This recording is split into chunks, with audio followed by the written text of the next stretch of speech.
Now behind us, guys, we have got a 1999 Chevrolet C5 Corvette. And look, I don't know about you guys, leave it in the comments, but these Corvettes look beautiful.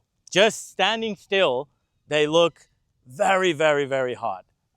You know, again, up front, it's very familiar territory. The OzDM boys have got a 5.7 liter naturally aspirated V8 LS1, the rear wheel drive.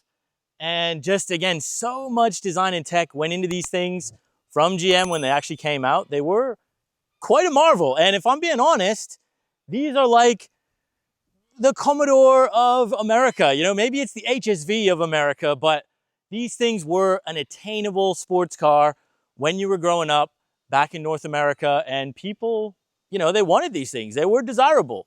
And now they're very affordable. In America, these things are cheap.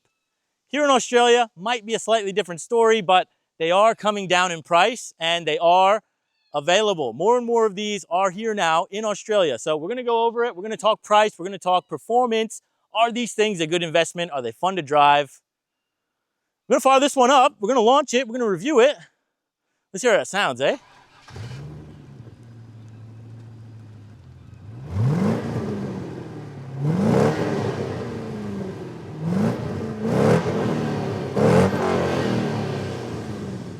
Now, just before we drive, the roof does come off, so I'm gonna take it off.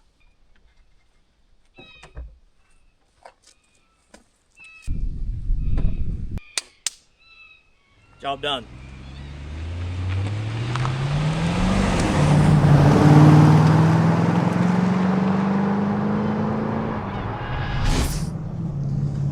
All right, guys, in the C5 Corvette, we got the top off.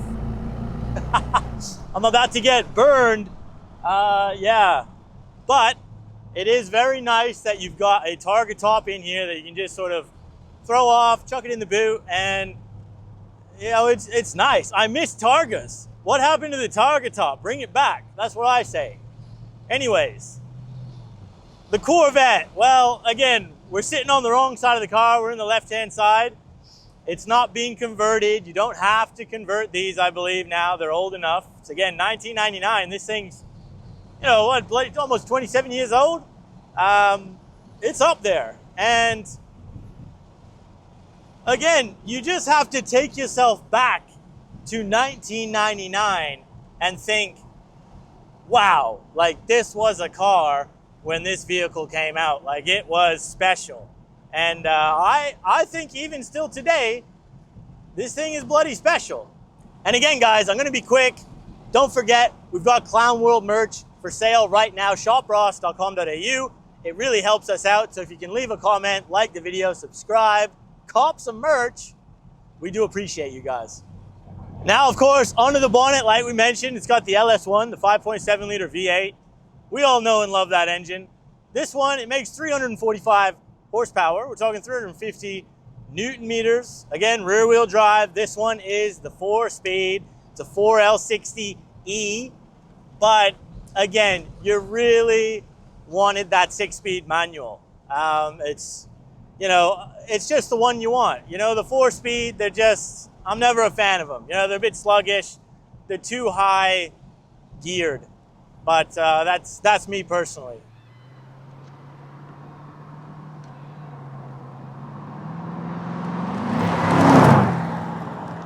And look, the Corvette, it's been around for a very long time. The first Corvette came out in 1953, I believe, and we've had steady generations ever since, still to this day.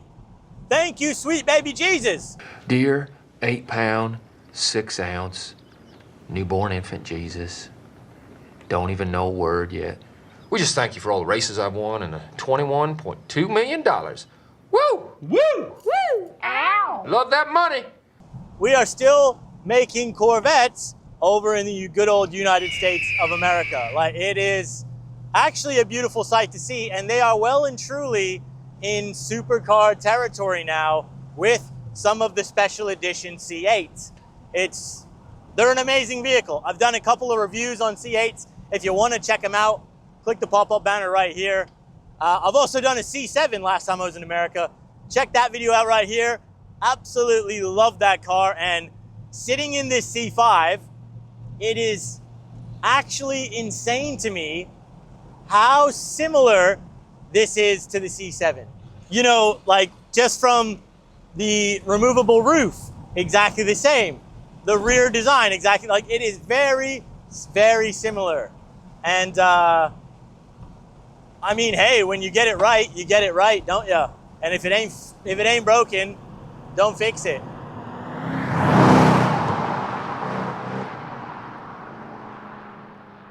Now let's just talk about price here for a minute, because these things back in 1999, this particular one, you'd be paying something around, you know, that 40 grand mark to get into one of these things. That's US dollar.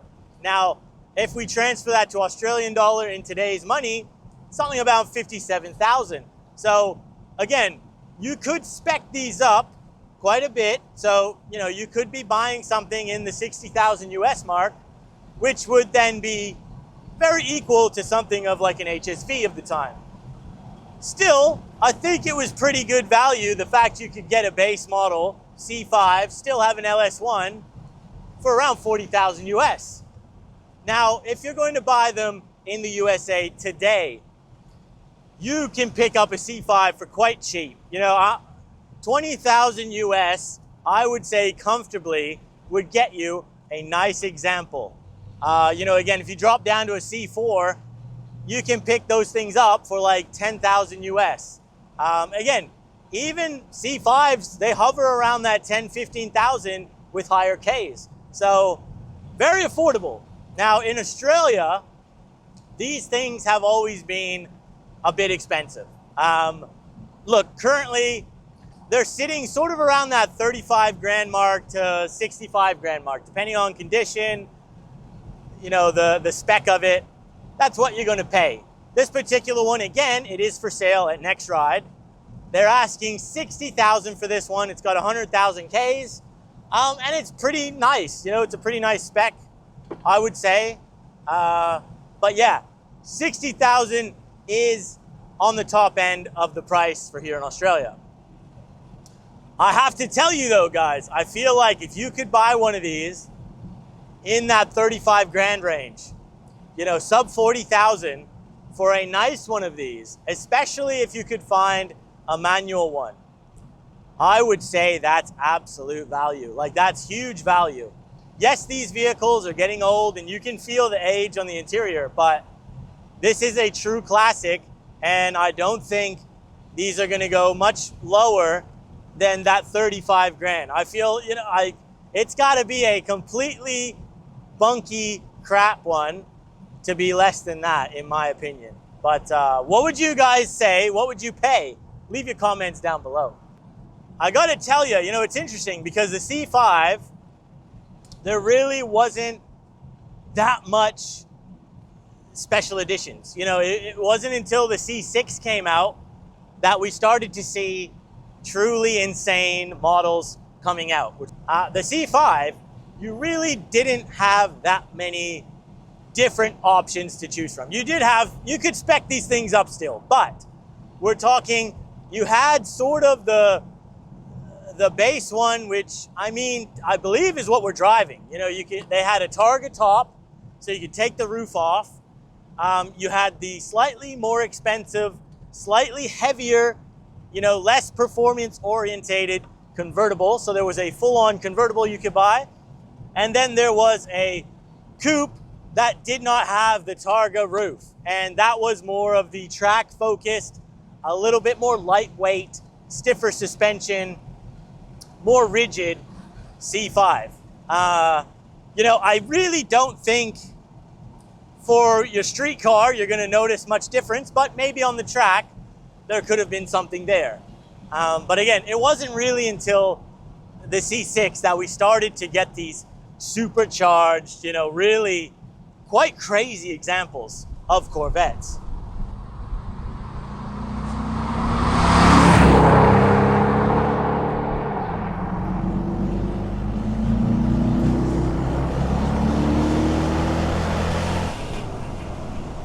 Hey, I mean, This thing is, it's got some legs still. You know, if you got an open road and you can hold the foot down, she still goes nicely. We are coming up to this very tight hairpin here, so let's have a look at what this thing's gonna do. So we'll hit the brakes. The brakes actually, surprisingly enough, they feel quite nice. Hit the corner here.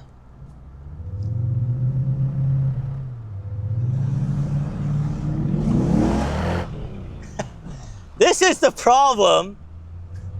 This is the problem with the 4-speed.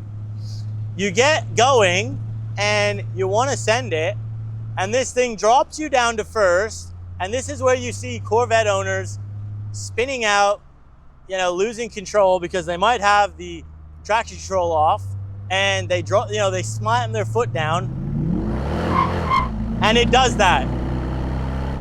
It spins the tires, and it's actually quite dodgy, if I'm being honest. So, yeah. And when you row it naturally, Tiptronic, like there's no Tiptronic mode, there's no buttons on the steering wheel. You can put it into second and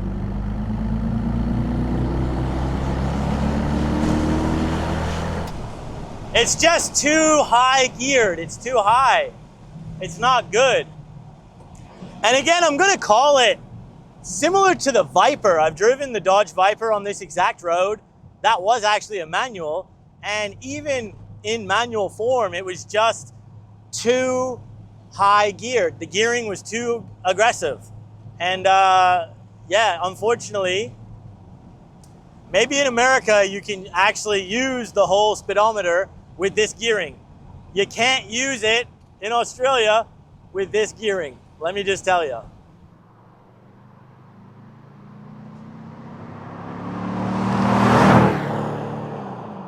But I will say, it is bumpy in here, it is rickety in here, and good luck to anyone trying to drive this in country New South Wales or Victoria, because you ain't gonna like it. The suspension is it is firm, put it that way. And again, you wanna be on a track that's got a nice surface to really utilize this car. And my camera just fell down because it's so bumpy. This car just screams like fast. Everything starts to click in this car once you're doing like 120 kilometers an hour plus. You've got to get over that I'm breaking the speed limit before everything actually starts to settle and work well. This is a race car. You know, and when we're talking the interior, guys, again, it is nothing to look at. It's nothing to rave about. There's huge panel gaps. It's, you know, cheap plastic. You know, look at the climate control, and you know, it's like you'd find in an old pickup truck. It wasn't about the interior. It was really about the engineering. How fast could we drive this thing? And just that beautiful shape, that beautiful silhouette. That was the Corvette. Yeah, interior-wise, it's not much. Not much at all, guys. But I do have to think, back in the late 90s, this would have been a Batmobile. You know, like even with the interior that's in here, back then, it would have been pretty damn cool, pretty damn special. And I can remember some very, you know, early childhood memories of 1999, the millennium. If you were alive back then, you probably remember it. I was in a snow-capped village in the Swiss Alps. And yeah, I can just remember if I had seen this car back then, I think my head would have exploded. So it would have been special, this thing, no doubt about it.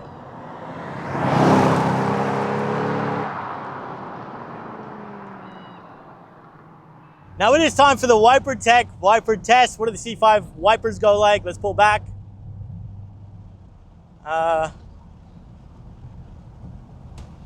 Oh, there we go.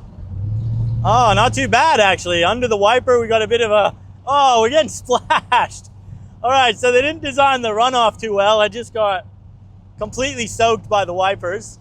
But, yeah, I mean, It's all right. It's a Corvette. You know, most people ain't gonna drive these in the rain if they're smart anyways. But again, we are sponsored by WiperTech. I'll have to see if you can actually buy Corvette wiper blades from WiperTech. Let's hope we can. These are the best wipers you can get here in Australia, and they're an Aussie company based in Melbourne. Use the code down below, it's ROSS15 off, to get free express shipping and 15% off your order. So use the code, and what do you say we launch this car? Because I think it's claimed at like 5 seconds, so let's find out. All right, now 0 to 100, we are going to attempt this. I've got it in the ride control in performance setting, so I've flicked it over into performance. We have turn traction control off, and I'm gonna run it manually, I think. Look, these, I don't know what it's gonna do. They're claimed at 5 seconds, but I don't know if that's true with the 4-speed, but we'll see. We'll reset the draggy in first. Let's see, here we go. Oh, come on. It's so gutless.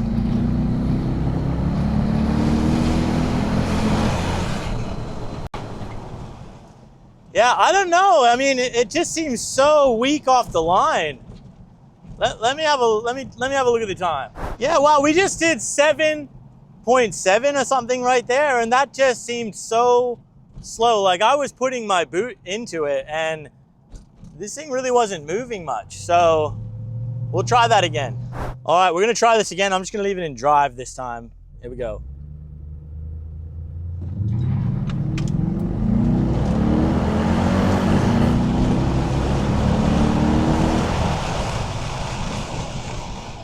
All right, so right there, we just did a 5.8, and I don't really know what's going on with this gearbox. I put it into first, and it was way slower and sluggish. I'm not really sure what's happening there.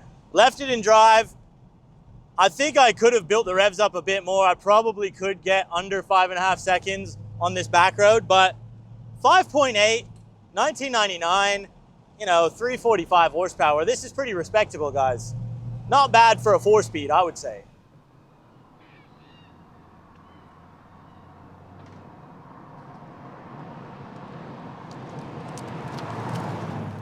And I gotta tell you, right, if this was a 6-speed manual, maybe we put some diff gears in it, big cam, straight through exhaust. Absolute cinema. Absolute cinema, guys. This is like these lumpy LS Corvettes are just so hot. I want one. I freaking want one. You gotta remember too, right? 1999, these things came out in the mid-90s. VX era, like even early VT. Just such a massive difference. Like, this feels incredibly modern when you compare it to a VT or VX. But I don't know. I love them both. I love them both. But yeah, I would absolutely kill to have a Corvette and a tough HSV in my garage. I think that's winning. Now, I got a fun fact for you guys, which is pretty cool. I believe back in the 60s, a GM dealership, sorry, in Florida, Orlando area, I believe, they started offering a $1 lease to NASA astronauts if they wanted a Corvette. So if you were a NASA astronaut, you could go to this dealership, sign up, get a $1 lease, and I just think, how cool is that? How smart is that? Because there really aren't that many astronauts, you know, in the world, and especially at that time period when the space race was so huge, that was just a brilliant marketing ploy because so many astronauts took that offer up. So credit to GM for doing that because it was brilliant. Great advertising. Now we're gonna finish the video off here today. What do we think of the C5? I think this is a timeless classic. And I honestly think if you can pick up a nice example of this car for sub 40,000, I would jump on it. I don't think you're gonna lose money at that price. They're awesome vehicles. You can modify them. You can make them your own. You can have a lot of fun in these things. But just be realistic in what these cars are and what they can deliver. If you want a tough street car, maybe the OzDM way, nice HSV's better option, better value. But this, to be different, to be unique, I do like these cars. Let me know what you think. Leave a comment down below. Huge thanks to Nextride for loaning this out. Hit that like button, subscribe. We'll see you guys on that next one.